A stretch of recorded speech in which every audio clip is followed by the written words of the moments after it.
You can listen to, we rescued him from Oklahoma City. He lived next to a Quick Trip under a dumpster. And he's a good little guy. But, so, you know, you can look at any Mr. Olympia you want. Yeah, get over here. I told you he's my best friend. And they have different workout programs. And, you know, so as far as strength and conditioning, I have found this. You know, one day or two lifts, try to lift twice a week, definitely, when you're cutting weight. And even if it's just one chest, one shoulder, one back, one leg. You got one push, you know, one push, one pull, one squat or leg exercise, 4 lifts, get out, you know. You might go 3 sets of 5. I remember when my brother wrestled in Nebraska, another Nebraska coach was telling me years ago that his guys do 3 or 4 sets of 5. They just do 4 or 5 lifts, and they maintain their strength tremendously during the season.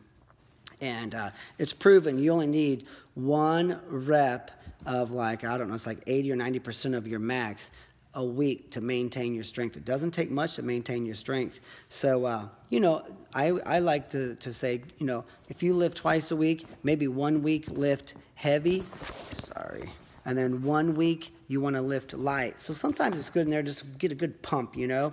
3 sets of 15, bounce around for your 4 lifts. You should be out of there in about 15 or 20 minutes and maintain your strength during the season. That's pretty essential. Don't starve. Obviously, whenever you starve, you're losing muscle. It's a fruit, vegetable thing we covered. Okay, so far as making weight, you know, I have kids all the time. You know, my son, he's got a nice bike. You know, he's got a heater. I don't know if you're supposed to use heaters nowadays. I don't know. The rules change all the time. You know, you need a hot place to cut weight. Let's go, right? Get a bike, put it in a bathroom, put a heater in there, and get a good scale. Spend some money on this. You know, sometimes we as parents, we say, oh, that's expensive. Well, you spend $500 to go to a tournament, you know, from St. Louis to Indiana. You'll stay the night in a hotel 2 nights. You'll spend $500, and your kid will get 13 minutes of wrestling. But you can come to a wrestling camp, ours, and get 30 hours of wrestling for the same $500. So 13 minutes is a bargain. 30 hours is a ripoff sometimes, or spending $300 on a good scale, and you know that can sometimes we can think that can be a ripoff, and you're like, no, your son's trying to cut weight. He's a wrestler. He wants to wrestle in college. He's got 8 years left. Get a good exercise bike. Get a good scale. Get a heater. Get this kid a place to cut weight. He needs to be able, or she needs to be able to check their weight every morning, know where they're at. So invest in a good scale and a place to cut weight, and that's just absolutely vital. As far as once you lose weight, you know, let's say you wear some sweats, your body sweats when you slow down. When your heart rate slows down. That's the reason if you exercise and you come home and you sit down on the couch, you're supposed to cool down first and let the muscle pump of your legs help to return the blood. That's the reason people have heart attacks when they shovel snow and sit down. You're supposed to walk and cool down because your legs are called the muscle pump, and they help to return the blood through the vein system, you know, and keep this thing going. Otherwise, it's just your heart has to do all of the work, and that's very stressful. So you should always cool down, especially as we get, you know, my age and you get older. But so as far as cutting weight, whenever you exercise and sit and your heart rate slows down, you start to pour sweat. So as an athlete, you want to let's say jump rope, 300 jumps, sit for 5 minutes. 300 jumps, sit for 5. You might have to jump for 500. You might only get to sit for 3. You might sit for 15 as long as you're sweating. So it's kind of, we're manipulating that, you know. Now we're not overdoing it. So there's no need to cool down after you jump rope 300 times. We're just trying to get our heart rate up to, you know, 60, 70% of max, sit down for a while. And as far as the exercise bike, you know, you don't want to run, you don't want to do sprints, you don't want to run hills, you don't want to run bleachers. You just want to pedal. You know, we're not trying to work out. I'm trying to burn as little calories as possible. I want my heart rate to get high and work up my body heat. And that's the reason when you sweat weight, the college guys, if you watch them, they'll trade off. Like he'll be on a bike, then I'll go lay on the ground, you know, or sit in a corner, and then he'll go on a bike. As far as getting in a sauna, you know, a sauna's good as far as sweating weight. This is what I used to do. I would throw my sweat gear in the sauna, and you know, or we put it in, not your plastics. I think those are illegal too. But you know, if you know, people that use those, don't put those in the dryer. But put your sweat clothes in the dryer. Always wear a hat. Get that hot. My son will go down the basement, sprint on the treadmill, and then I'll have the bathroom all hot. And whenever he's ready, I'll take his sweat gear out of the dryer. I'll put it in there. I'll put the plastics in there, and just for about a minute to get him hot, he'll go into the bathroom and he'll put a t-shirt and, like, you know, he'll have a t-shirt and a pair of running tights or something on, and you know, you just bundle up with your gear. Usually by then, your heart rate's slowing down. You put hot clothes on. You're in a hot room, not too hot. You know, it's only about 80 degrees in there, 85 maybe. And then, you know, then you start exercising and sitting, and you try to cut for about 45 minutes or so. If you feel like you're getting too hot, take your hat off, take your gear off, take your shoes and socks off. But you know, I think generally sweating off 2 pounds isn't that big of a deal. I would never encourage anybody to dehydrate themselves or sweat off more than a pound or so. But generally, you know, you lose more than that just during the day sitting in a classroom if you don't eat or you don't drink during the day. You'll lose more than 2 pounds. So, you know, I'm certainly not condoning dehydrating yourself.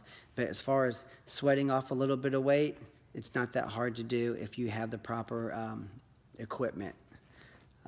As far as eating at a tournament, you know, a half a bagel, a muffin, a banana, half of a banana. You know, kids have like good whole wheat bread with a little peanut butter on it, stuff like that. Your body needs to perform on an empty stomach, relatively empty stomach. Your body's number one goal is to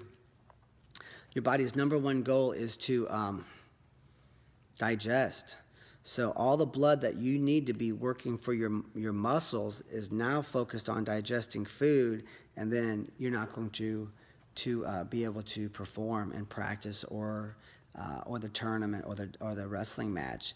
And that's the reason some kids get sick. I'm just guessing on this one, but I think your body basically says, hey, let's get rid of this food.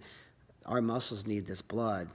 So, you know, it's good to have a relatively empty stomach. But the kids have to eat. Sometimes they get nervous. They don't like to. So make them eat just a little snacks. It doesn't have to be much.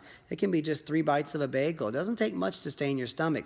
Now, as far as carbohydrates, we like carbohydrate drink. You can get this from any online store. The complex carbohydrate drink. We know what protein shakes are.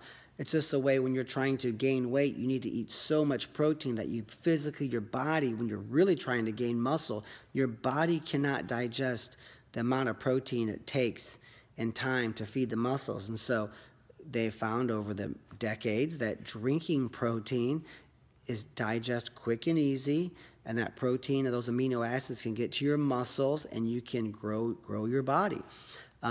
Well, carbohydrate drink is just like a protein shake, but it's carbohydrate. It's like drinking spaghetti or drinking pasta. So we like carbohydrate drink, and this is also great. Like, let's say I have to make weight tomorrow morning, and, you know, I got down to weight tonight. I put a little bit of weight back on. Instead of just drinking water, I would rather eat, you know, a sandwich or something. And it's got to be light. The weight of the food is vital right before you jump on the scale. So, you know, I'd rather eat like a peanut butter and jelly sandwich and drink, you know, maybe a small Gatorade and put like two scoops of carbohydrate drink. That way I can put about 60 or 70 grams of carbohydrates in my legs and only put 2.5 pounds back on. Now tomorrow morning when I wake up, I might be on weight. You know, the problem is sometimes kids, when they get close to weight, they just want to lay in bed and starve it off. You know, instead of sweating off weight twice and making weight, sweat off weight 4 times. You know, I know the college guys, they cut more weight, and I'm not condoning this, but they might sweat off 5 pounds, 6 pounds, and they'll put 3 back. They'll come back that night and they'll have a workout and they'll cut 5 more, and then they'll put, 2.5 back. Then they wake up that next morning and they're 3 or 4 pounds lighter than they were yesterday. They do that again, and by that next night, they're on weight. It's because they work themselves down, they put some back. They work themselves down and put some back. In high school, we like to sweat off 2 pounds and then just starve and not eat and drink, and we're just afraid to work out. You can't be. So putting a little bit back is important. But when you put it back, it's got to be the weight of the food is important. So I'd rather eat a candy bar than a big, 4-pound grapefruit, So the weight of the food is important. Now, in the beginning stages of watching your weight, you definitely want to worry about your calories. And once you get that fat trim down, now we're when you get close to time to jump on the scale, you definitely want to make sure that you are, you're concerned about the weight of the food as well. And if you can't eat much, let's say the day of weigh-ins, let's be honest, you're probably not going to be able to eat as much as you could normally. You do want calorie-packed food. That's the reason a protein bar that has 700 calories is actually very good. When at beginning stages of weight cutting, I would rather have a big, 3 or 4 decent-sized meals for my 1,400 calories a day. I certainly wouldn't have one small protein bar and eat 700 calories. I'll be hungry in, an hour and a half from now. So, your eating changes too as you get closer to time to jump on that scale. So, right before a tournament, right before a weigh-ins, you might want to have, you can't eat very much, so you want stuff that doesn't weigh much, but also has a lot of calories in it and is nutrient-packed if you can. Those protein bars are fantastic. As far as putting weight back on, this is what I did in college. I got to where I'd make weight the night before. I remember one time I went to the national duels. We actually had Iowa in the finals, and we beat them. It was pretty cool. But I saw the Iowa guys, and one guy, he was eating half of a cantaloupe, and they were eating spaghetti and pancakes, and I thought, there is no way. Those guys, they must be bulimic. There's no way they're eating like that after. We got to weigh in tomorrow morning, and I had eaten very much. And, this is, I guess, my freshman year in college. And, no, actually, we beat them, but we lost to Penn State. Anyway, so it wasn't until probably my sophomore year of college that I really learned the ins and outs of making weight for the scale. I knew a lot of the nutritional aspect of it, but, Mark Perry really helped me quite a bit on that aspect of it. But what he said they do is the night, let's say I have to weigh in tomorrow night, tonight I'm going to make weight or maybe even get a pound under. Then they would put 5 or 6 pounds back on, and that's what they were doing that night. They put 6 pounds back on, it's 5:30 or 6 at night. By the time they go to bed, let's say they put 6 pounds back. By the time they go to bed, they go pee, they drift off some weight. They're only 5 over. They might lose 2 pounds at night. They wake up in the morning only 3 pounds over. They might have half a bagel, go work out. They're on weight. So what I would do is I would make weight the night before my weigh-ins, and I would take like a big bowl of like cereal, like sugar-free cornflakes, and I would grind them up with a cup and pour 16 ounces of milk in. And if I was drinking something, I'd put some carb drink in it. But sometimes, we just would rather eat something than drink. So you get you put a little sugar in there, and now you're putting 2,000 calories back in your system, and it only weighs 3 pounds, probably less. So now if I made 126, was our weight class back then, I go to bed weighing 129 and a half. I wake up the next morning, I weigh 128. I'm only 2 pounds over, and I've got 100 grams of carbs slammed in my legs. I feel good. My stomach was full last night. I got a good night's sleep. So, trying to make weight the night before and packing some of it back on, then working out that next morning really is important. So there's a lot of good advice as far as making weight. Hopefully it sticks and can help some of you guys, because I know that this is something that's a lot of us just don't know much about. So this is a good avenue to share some insight. Hit the subscribe button on YouTube.